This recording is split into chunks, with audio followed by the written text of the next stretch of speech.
Eu não vou negar para vocês que eu estou muito curioso para saber qual que vai ser a mudança na dinâmica desses conflitos e dessas crises que estão acontecendo no Brasil. A gente ouve aí algumas mudanças no tabuleiro. Primeiro, Lula encontrando com Donald Trump e começando a articular uma possível reunião entre os dois. Eu, na minha opinião, tenho certeza que o Lula vai ser humilhado, assim como outros ditadores que se encontraram com Donald Trump foram humilhados também. Mas vamos lá. Quais foram as mudanças que podem realmente chacoalhar todo o tabuleiro aqui? A presidência do STF. Antes, Barroso, o mais ideólogo de todos, assim, de todos os ministros, o que é mais sequestrado ideologicamente e se considera um ser superior ao resto da humanidade, é o iluminado Barroso. Entra agora Fachin. Isso é bom ou é ruim? Bom, no discurso inicial de Fachin, ele deixa ali algumas pistas de que está na hora de baixar a temperatura e que o direito é o que é o de direito e o político é o que é o de político. O problema é que esses mesmos ministros já admitiram que não tem mais controle do Alexandre de Moraes. Eles mandam emissários para os Estados Unidos dizer que o Alexandre de Moraes está incontrolável. Mas ele, pelo menos, vai ter agora a presidência e uma chance de mostrar que ele ainda não é um apoiador do PT como ele foi no passado. Um vídeo que ressurgiu recentemente, inclusive mostrando o Fachin, é esse aqui, ó. Dia 31 de outubro, votamos Dilma Rousseff para a presidência do Brasil.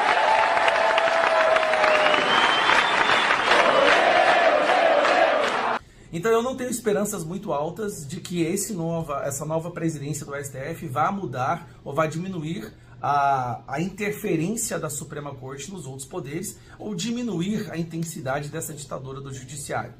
Mas aí o Lula vai e disse que vai interceder por Alexandre de Moraes. Isso é uma notícia boa, eu vou te explicar por quê. Donald Trump e toda a administração do Donald Trump sabe que o Lula é um apoiador de Hamas, é um apoiador de ditador, de narcotraficante, é um corrupto, que as eleições aqui foram muito estranhas, que ele xingou Donald Trump de nazista e fascista. Então assim, ele é uma pessoa muito mal vista. E quando ele se posiciona por Alexandre de Moraes, eu te garanto, ele complica a situação do Alexandre de Moraes ainda mais. Tanto é que saiu hoje uma matéria mostrando que agora os Estados Unidos já consideram mais 2 novas pessoas para serem sancionadas.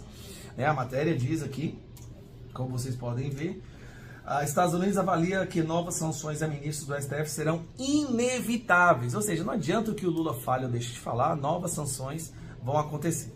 As pessoas, os próximos alvos já são bem claros. Flávio Dino, um amigo comunista do Lula, e o outro o Gilmar Mendes, que já é interpretado pelos Estados Unidos e pelo todo mundo como o grande mentor que fabricou o Dragão Moraes, esse que desrespeita a Constituição e que foi sancionado como violador de direitos humanos.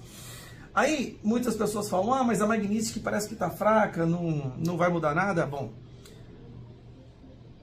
Alexandre de Moraes e a esposa dele mudaram o patrimônio, colocaram o patrimônio dentro da Lex, foram lá, fizeram uma nova CNPJ, abriram uma nova empresa no mesmo dia que a sanção saiu e teve o site derrubado. Depois que o site foi derrubado, eles tentaram colocar o site em uma outra hospedeira. O site foi derrubado de novo. Eu acabei de entrar agora, antes de gravar esse vídeo, e realmente o site do escritório de advocacia da Barsi Moraes e da esposa da Alexandre de Moraes também foi novamente derrubado. Ou seja, as ações agora estão sendo muito mais imediatas. Aí fica aquela pergunta. Nós estamos trabalhando aqui pela anistia. Infelizmente o relator não é um deputado federal, o relator nesse momento é o Alexandre de Moraes. Das conversas que nós temos com o relator, ele fala que tudo tem que ser conversado com o Alexandre de Moraes. Ou seja, o Alexandre de Moraes é vítima, ele é o julgador, ele é o investigador, ele é o promotor e agora ele é o relator da anistia dos crimes que ele mesmo, das condenações que ele mesmo impôs sobre crimes contra ele mesmo. Então, nunca se viu nada desse jeito na história do mundo. Mas aí fica aquela pergunta, muita gente fala, se votar, não adianta nada votar anistia total, geral e restrita se o STF vai derrubar como sendo inconstitucional.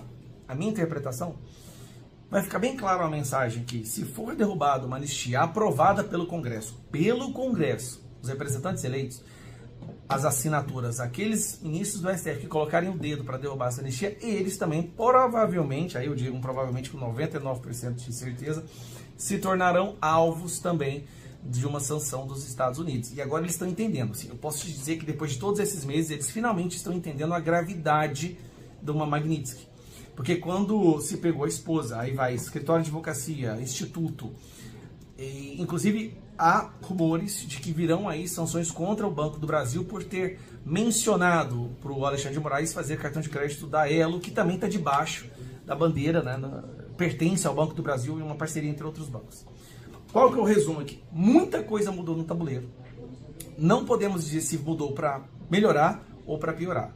Tá? A fala do Fachin foi uma fala meio que mostrando que ele também está querendo recuar ou apaziguar a situação, mas ao mesmo tempo Fachin é um cara que proibiu ações da polícia em áreas dominadas pelo narcotráfico, aumentando a criminalidade, fez campanha para Dilma.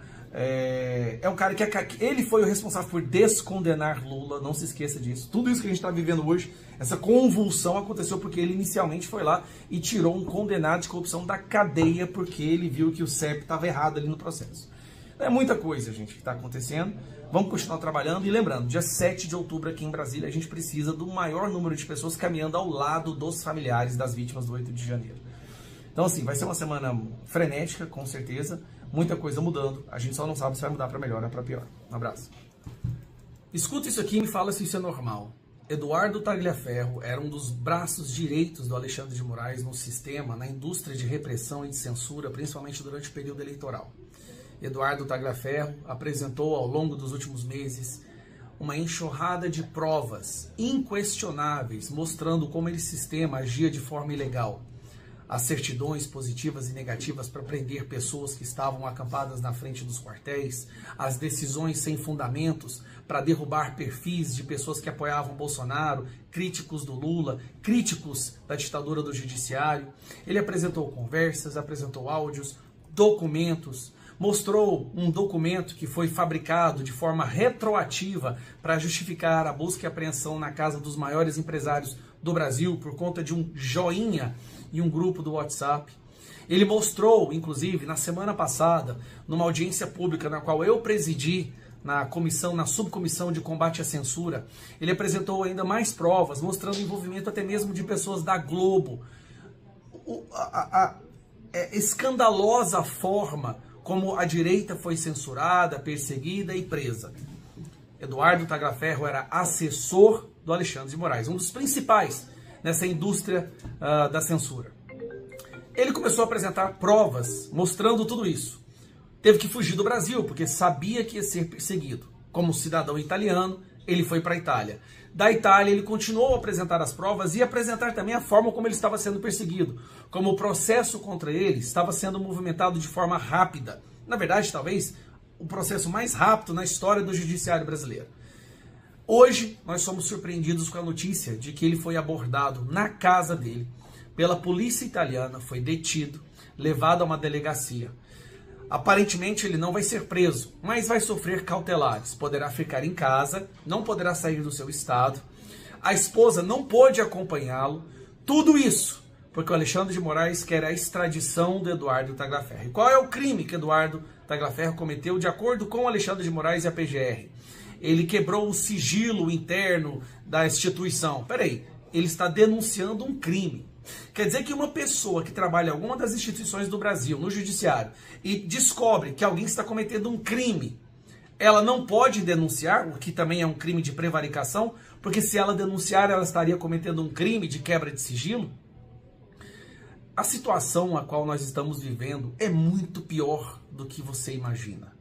Um cidadão italiano, morando na Itália há 9 meses, foi detido e poderá ser extraditado para o Brasil porque ele está denunciando crimes. E ele tem prova para mostrar. Ele tem as provas, não é uma pessoa que está fazendo fake news, não. Ele tem provas mostrando tudo que ele está fazendo. Coincidentemente, a última audiência pública que ele participou foi a qual eu presidi aqui na Câmara dos Deputados, na subcomissão de combate à censura, onde ele reforçou e apresentou mais provas. É impressionante como a imprensa não fala nada sobre o relatório forjado, fraudado, para justificar a busca e apreensão. A imprensa não fala nada no Jornal Nacional e na Globo sobre o fato de pessoas da Globo ter contribuído nessas denúncias para derrubar perfis. Ninguém fala nada da criatividade para derrubar a Revista Oeste, ou dos jagunços que queriam que enviasse para os Estados Unidos para sequestrar Alan dos Santos, ou para certidões positivas e negativas que prendiam pessoas porque elas postaram em 2018 algo crítico ao governo Lula. Cara, se isso não é uma ditadura, eu não sei mais o que é. A única coisa que consegue disfarçar essa ditadura que a gente vive é porque a extrema imprensa ainda bate na tecla de que não é. É impressionante o que está acontecendo.